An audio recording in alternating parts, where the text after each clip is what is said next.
Have your Bibles with you this evening, and I'd like to read along. We'll be reading from the book of Job in chapter 23. The book of Job in chapter 23. So I'm very thankful to see your presence in this service this evening, and probably even more so under the circumstances of what's going on in the world. It's a privilege to be able to meet here in person. How much longer we'll be able to do this for the time being, but it's a privilege to be here tonight in this setting, to see our brothers and sisters in Christ. I'm thankful for technology and ways that we can still have service through virtual means, but there's nothing quite like being here in person. So it is an honor to be here tonight, and if this is the last time we get to meet in person for the next couple of weeks, it'll mean even that much more being in the service tonight. So I appreciate your presence. I know some will no doubt like to be here, but maybe a little too risky with their health and different things, and we certainly understand that as well. But again, appreciate your presence. I ask you to pray for me. I want to begin in verse 8 of this chapter, Job chapter 23. We'll begin reading together in verse 8. And a thought I've had on my heart the last couple of days, considering everything that's taking place. And Brother John, you mentioned something along this line in your prayer, and my feelings exactly as well. Job said in verse 8, he says, "Behold, I go forward, but he is not there, and backward, but I cannot perceive him. On the left hand where he doth work, but I cannot behold him. He hideth himself on the right hand, that I cannot see him. But he knoweth the way that I take. When he hath tried me, I shall come forth as gold. My foot hath held his steps, his way have I kept, and not declined. Neither have I gone back from the commandment of his lips. I have esteemed the words of his mouth more than my necessary food." I want to stop there for the time being with verse 12. And I know we're all familiar with the Bible character of Job. And I feel like Brother Wayne and us dealing with the tribulation and the trial that we're currently facing in this pandemic. And who knows the end result of all of it. It doesn't look good. It doesn't look pretty at the moment, but we know God's in control, and things could, take a turn for the better at any moment. It could also get much worse. But considering the circumstances that we are currently facing, I thought it well to look back at Job. And if there's any man that faced trials to an extreme degree, it would be Job. And we all know about him and how just a matter of moments, his world was turned upside down. To some degree, and that's what we're facing, that this is an unprecedented pandemic that none of us saw coming, that has just seemingly fastly approached and hit the world all at once. Well, you can imagine being in Job's shoes, and that's exactly what happened to him. I mean, one day everything is normal, the next day nothing is normal. We all know that the steps that happened from losing his wealth, losing his family, and then losing his own health were sore balls. And I think, we can certainly, in times like these, we can gain strength from the character of Job. We can learn from how he handled his own personal adversity and trial, and, and able to help us to cope and deal with whatever the future may hold and how bad it may or may not get in the coming days and weeks. And the one thing I admire and appreciate about Job, probably several things, but one of the main things, Brother Richard, is that Job never lost his faith in God, did he? He never gave up on the Lord. He never charged God foolishly. In fact, you could go back a little bit earlier in this book, about chapter 13, and Job said, "Though he slay me, I will still trust in him." He said, look, whatever comes my way, whatever happens. Now, I pray this evening that would be our mindset, that whatever this pandemic brings about, that God, I'm going to trust in you to the very end. Brother Brian, we sing the song, "I shall not be moved." And that should be our mindset, shouldn't it? Lord, I'm going to trust in you. I'm not going to be moved. There's a lot of anxiety, a lot of uncertainty. And we'd be wise to take precautions and try to prepare and do the best we can. But at the same time, this is not the time that your faith should get weak. This is certainly not the time to give up on the Lord or even question God. This is time to dig deeper. This is time to be rooted and grounded in the Lord, knowing He's the sovereign God and He's the ultimate one in control. And so that's what Job did in his darkest time. He He said, I will always trust in you, God. He never charged God foolishly. And then furthermore, he made this statement that I read to you tonight. He said in verse 10 that, God knows the way I take. I don't know where God is at the moment, is what Job was saying. Not that God had left him, but, he didn't feel the presence of the Lord or the closeness to God as he once did. But he said, he knoweth the way that I take. And when he have tried me, I shall come forth as gold. Isn't that a profound statement in a time of adversity? Mm-hmm. That's Job saying that I am confident. However long this trial lasts, that's what he said. He's trying me. He's putting me through the fire. And however long it lasts, I am confident, Brother James, at the end of this, I will be a better person when it's all said and done. Tonight, I believe that should be our mindset. And I don't know the end result of all the things we see going on in the world. And again, it very well may get worse before it gets better. We certainly hope it doesn't turn out like Italy and other hot spots of the world, but it might. But this evening, if we could approach this with the mindset as Job did and facing his own trials. Brother John, you mentioned in your prayer, and what I alluded to earlier is that, God can bring good from evil, can he? And I'm glad you said that, and that's my thoughts exactly. I go back and I think about someone like Joseph. His brother sold him. Went down to Egypt. We know that story. But at the end of it, Brother Brian, Job point blank told his brethren, he said, ye meant it for evil. There was no love lost. You didn't want me around anymore. You hated me. In fact, you thought about killing me. You thought you had washed your hands forever of me by selling me to the band of Ishmaelites. And so your intention was pure evil from the very beginning, that you wanted nothing to do with me. He said, ye meant it for evil. That there's no good that you wanted to come out of this. He says, but God meant it for good. To bring forth much people alive this day. What if Joseph had never been sold to Egypt? He would have been ready to prepare for the 7 years of famine that was about to hit, to interpret Pharaoh's dream. What if Joseph had not been in that dungeon, accused wrongfully of doing something he didn't do? But if he wouldn't have been there, how would they have known to get him to interpret Pharaoh's dream? So Joseph had the wherewithal to understand that through all of his troubles and trials, and that people tried to harm him and lied about him and all of these things, he said all along, though God's hand was mighty with Joseph, was mighty and strong, and he said God brought good out of all of this. Believe it or not. Tonight I feel the same way about this situation. No, we wouldn't just dial something like this up and wish for it, not by a long shot. And there's been a lot of hurt, a lot of sickness, a lot of death. Probably yet still more to come. But I also believe tonight, there's a silver lining. I also believe God can bless, and God, He certainly will prevail. I believe it should be our mindset that, listen, good can come out of this. No, we wouldn't have wanted this to happen like it is.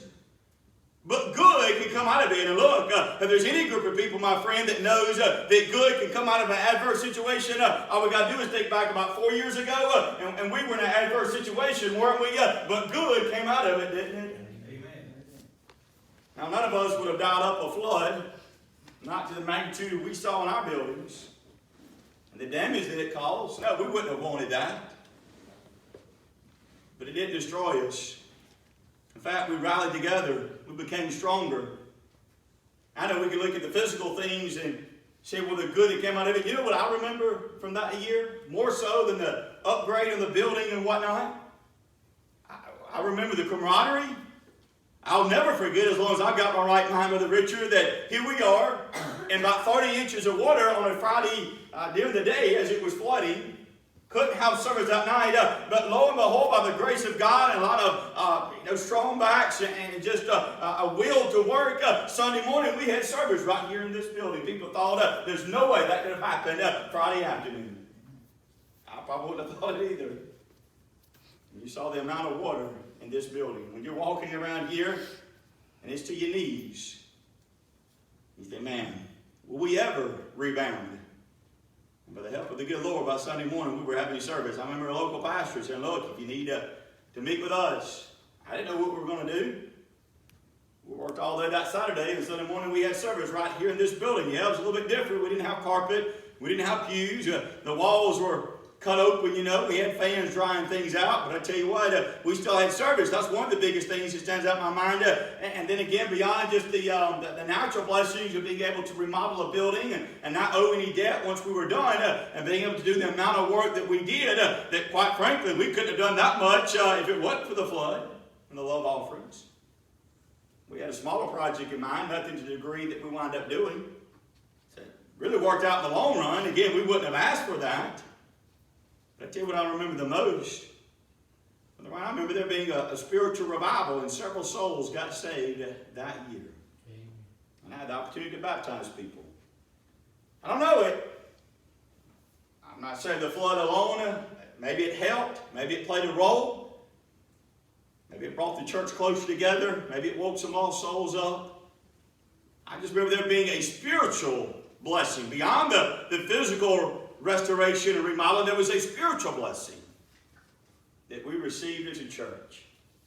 Well, my friend, who's to say that something like this, of this magnitude, this pandemic, this coronavirus, who's to say, and it's going out throughout the world, who's to say there won't be a spiritual revival in America through something like this? And all I can say is, Brother Richard, it's about time, because we've been long needed to be woke up and see our need of God, hadn't we? Amen.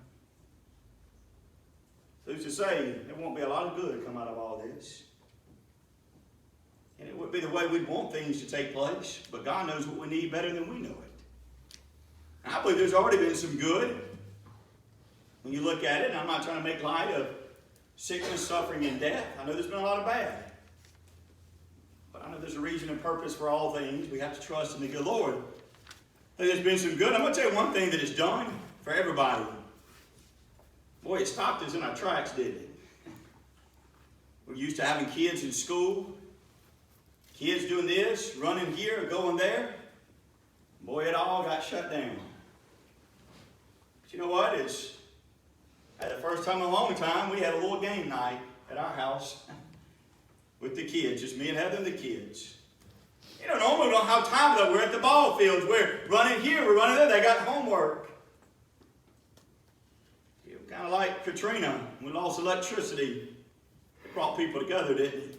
Slowed us down. This has kind of done the same thing. And I tell you what, even to this day, I probably don't appreciate it like I should, but I tell you what, living through Katrina with no electricity for a few weeks, I still appreciate electricity more today than I did pre-Katrina.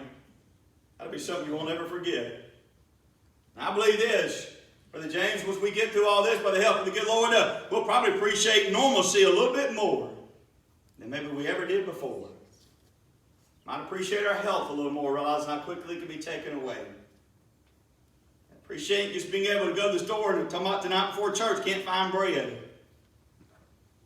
We might slow down a little bit and enjoy the simpler things of life that we've taken for granted. So this will forever change and alter us. And I happen to believe it's probably only going to get worse, at least for the next few days or a few weeks. Somebody was saying today they think about shutting down the postal service for a couple of weeks. I don't know what lengths they're going to do to try to get this thing under control. But whatever it is, we have to survive through it by the help of the good Lord. It'll make us more appreciative. I think it can make us better people. And I tell you, I think something that's already done is cause people to see the need of God. Was it president that called this past Sunday a day of prayer? When's the last time you heard a president talk like that? Those are good things. I tell you what, I'm afraid what may have happened is we've lived off the fat of the land. For the last several years, things have been good. Things have been rolling in the economy. And look, I hate this for those at 401ks and whatnot. I know they have lost thousands. Millions have been lost off the stock market. Someone said today that all the gains, and look, for 3 years when Trump got into office, things were going great. In the last month, 6 weeks, all of those gains are gone. People's 401ks are devastated. That's a sickening feeling. And I'm going to tell you what it reminds us. Look, if we're not careful, things go well financially, the economy, and look, human beings have not changed. Even back in Moses' day, he told them, he said, listen now, Israel, you're going to get out of this wilderness one day. You're going to go into a land flowing with milk and honey. He said, then beware. Beware. In Deuteronomy chapter 6, let me read it real quick, in case I misquote it. Deuteronomy chapter 6, in verse 11. Let me back up to verse 10. Deuteronomy 6 and verse 10. He says, and it shall be when the Lord thy God shall have brought thee into the land which he sware unto thy fathers, to Abraham, to Isaac, and to Jacob, to give thee great and goodly cities which thou buildest not. It's just going to be ready-made. And houses full of all good things which thou fillest not, and wells dig which thou diggest not, vineyards and olive trees which thou plantest not, when thou shalt have eaten and be full. You're not going to always be living in a tent in a wilderness, wandering around like a bunch of nomadic people. But you're going to be living off the fat of the land, and you're going to be so full. Vineyards, houses, cities, land flowing with milk and honey. But Moses said, I'm afraid. He was afraid, Brother Wayne, because he knew human nature. When things go very well, this is what he warned them, because Moses knew he wouldn't live to be with them during that time, and so he wanted to write these words so they would remember. In verse 12, he said, then, not while you're in the wilderness, you ain't got nothing to worry about now, but then when you're in the land of promise and things are going well and you are full, beware, lest thou forget the Lord, amen, which brought thee forth out of the land of Egypt from the house of bondage. Moses knew that was a danger waiting for them. You think we got to the same place in America? We're full. The Trump train, as they call it, the economy has been booming. People's gotten full. They've gotten fat. Things have been going well. You know what this shows us? I believe God could use this to get our attention. We think we're invincible. We think we're vulnerable. We think we got it all figured out. Boy, it can change like that, can it? Quicker than we ever would imagine. I believe it's just the Lord reminding us, America, we still need the Lord, don't we? No matter what kind of leader we have, the military. That's why, look, I'm not being controversial in saying this, and I understand people need to do what they feel like they need to do to protect themselves and take whatever measures, and I respect that, no problem. But I feel like sometimes people think, well, if I got X amount of money or if I got so much food. And a lot of times people think, well, if I have guns and ammo, I got all I need. Let me tell you, all your guns and ammo is not going to kill this virus. Guns and ammo is useless for this particular situation. It may help in a lot of other situations. And that's my thing is, there's things, we're talking about, government coming in and seizing stuff, and this and that, and that very well may happen, who knows? But I've often thought, there's a lot of things that can happen in the world, that a gun or an ammunition, those things that, we're so worried about those things, and then something like this come out of nowhere, and that may destroy everything. And all the stockpile of guns and ammo is going to do you absolutely no good for a pandemic like this. And my point has always been, look, prepare, do the best we can, in whatever way you see fit, and I will not judge you. But also realize there are so many things that's out of our control that at the end of the day, we're going to need God more than anything else. Because there will be things only God himself can take care of. Only God can hedge and shield and protect. And I'm not saying we shouldn't do our part. At the same time, there's so many things just beyond our control. We don't know what tomorrow holds. We don't know what may happen next. All we know is God holds tomorrow. He's still in control.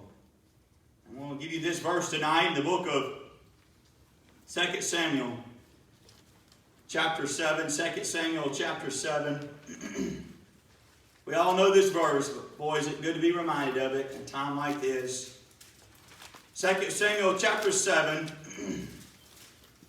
It excuse me, 1 Samuel. I knew that in, I'll get it. Chronicles, what am I? Sorry. 2 Chronicles. I don't know why I had Samuel on the brain, but if I can't find it, I'll just try to quote at it. I know 2 Chronicles chapter 7. Now, I know that's, y'all see now why I have to take notes, but 2 Samuel Chronicles chapter 7, verse, I didn't got the virus or something, but 2 Chronicles chapter 7, I'm sorry. Verse 14, and I probably wouldn't have to turn. We all know, familiar enough with this verse, but it is good to be reminded of it in a time like this.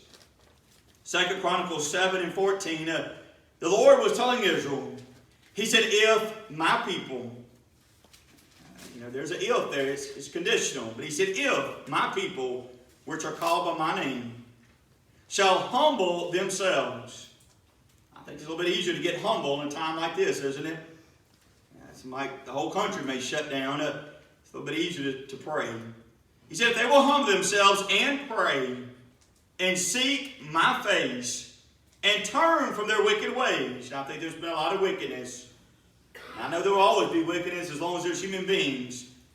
But if people will turn from their wickedness, then will I hear from heaven. God said, I'll still hear. And will forgive their sin and will heal their land. We're in need of healing, aren't we? And God said, I've got the antidote. I've got the healing ability. If you'll just turn to me. Humble yourself, pray, and turn from their wickedness. He said, I will hear, and I will heal their land. Look, I've always believed it. As long as I can remember it. I always will believe it by the help of the good Lord, and I believe it just as much today as ever. That Brother Brian, prayer makes a difference. I believe if there's anything we need to do, we need to be calling out to the good Lord. Whatever your thoughts may be about this situation, I think we realize there's something to it. I don't know how it will all turn out. I hope it'll just blow over and go away. I've been hoping that. It seems like it's getting worse, doesn't it? Whatever the outcome may be, I know one thing. God is still on His throne. Amen. James said, listen, the effectual, fervent prayer of a righteous man availeth much. Just one person praying, and God will hear. Can you imagine if an entire nation, I don't know how many Christians are in America, not as many as we need to have, but however many people that believe in God and profess their faith in the Lord Jesus Christ in this country, can you imagine, Brother Wayne, if we as God's people, listen, humble ourselves and fervently call out to the Lord, I believe that'll make a big difference. Amen. I believe God will heal. I believe He'll heal you. If my people call to me. It's not, where else are we going to go? Where else can I go? Who could I go to but the Lord in prayer? I'm not going to say this virus, God wanted it to happen. Me personally, it seems like from everything I've heard and read, it's a man-made thing, and that's what's really scary to me. If it was just maybe some virus of the earth or whatever, I feel like our bodies are designed to deal with it. But some man-made virus, but that's going to make it a lot more deadly and contagious, and a whole lot worse. I'm not going to say it was God's will that this happen. A lot of times man bring things in themselves as unnecessary. But regardless, here we are. And it is what it is at this point. There's no going back and unwinding the hands of time. And I do believe it may not have been God's will, but God allowed it to happen. I believe He allows a lot of things to happen. Let man kind of make their own mistakes. But just because man may have brought this about, at the same time tonight, I believe God can take something that man has foolishly brought about, and God can still use it to give Him the honor and glory He deserves. In other words, Brother John, I don't think God's lost control.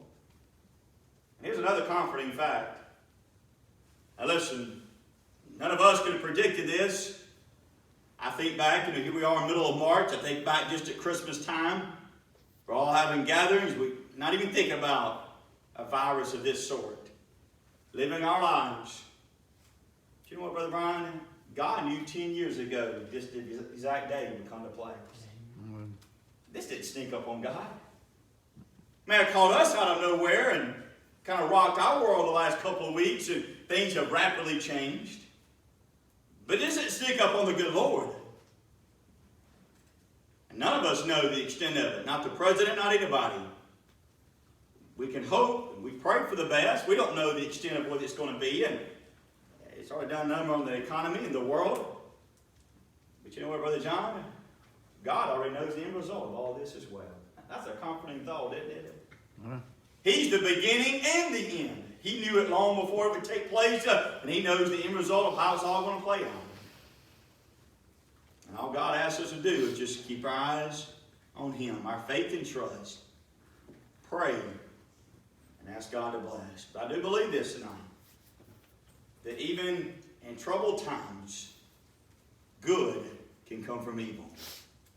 Just like Job and all the trials, he said, I believe I'll come forth as gold. I'll be a better man. I think we're using the opportunity to grow in the Lord, to be better people.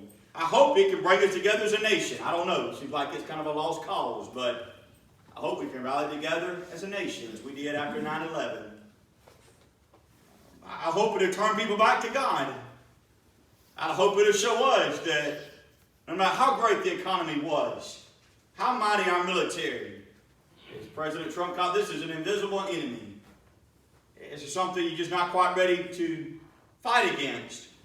Just remind us that no matter how strong we think we are, all prepared, something like this can happen and change everything in just a matter of weeks. It reminds us once again, God, we need you. Listen, I hope it brings families closer together. Slows us down maybe a little bit. Makes us realize what's really important in life. So all I'm saying tonight is as bad as it is, and as the thousands that have died and thousands more might, I don't know. I do believe also tonight good can come out of it. There can be a silver lining. You look at Job. And I'll leave you with this. Job, Brother Wayne, at the end of his life, he said, oh, I had heard about God. He says, I know Him better than I've ever known Him before. Job understood, I am a better man, having went through all that he had went through. He wouldn't have wanted to face that. Nobody in their right mind would, but he had no control over it. Trouble found him. But he said at the end of it, I am a better Christian, a better servant to the Lord. My desire, church, and I ask you sincerely to pray for me and my family, and I want to be praying for you all.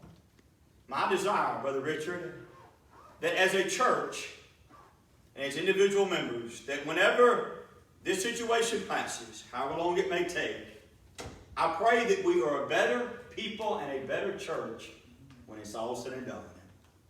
Because I'm a firm believer, trials either make you bitter or they'll make you better. And it's up to us how we respond. Whatever the end result of all this may be. I mentioned Katrina. I think we were made better, closer together as a community, appreciative. Appreciate more of the blessings of God. 9/11, it certainly brought us together as a country. Again, none of those things we would want to happen, and I'm sorry for the lives that were lost in 9/11. But I can also see there was some good. If it had to happen, there was some good that came of it. And I'm praying that through this pandemic, the same situation can be true. Whatever the result, when it's done, I pray there can be some good. We allow God to use it to strengthen us, to help us to grow, help us to slow down, help us to look to Him, and help us realize just how vulnerable and weak we really are. And Lord, I cannot walk without you holding my hand. That God, we need you every hour of every day. It's not just physical things we face. It's something like this virus that you can't see. Whatever it may be, Lord, we need you. And I pray this is what it takes to wake up people that don't know the Lord. I pray it could be a revival. Some lost souls can see their need of the Lord, realizing how quickly life can change, how quickly death can come when you least expecting it. Because I do believe that when we're trying, we can come forth as gold and be better people when it's all said and done. That's my heart's desire, my prayer. The Lord help us through this situation. Again, appreciate you being here tonight. This will be the message.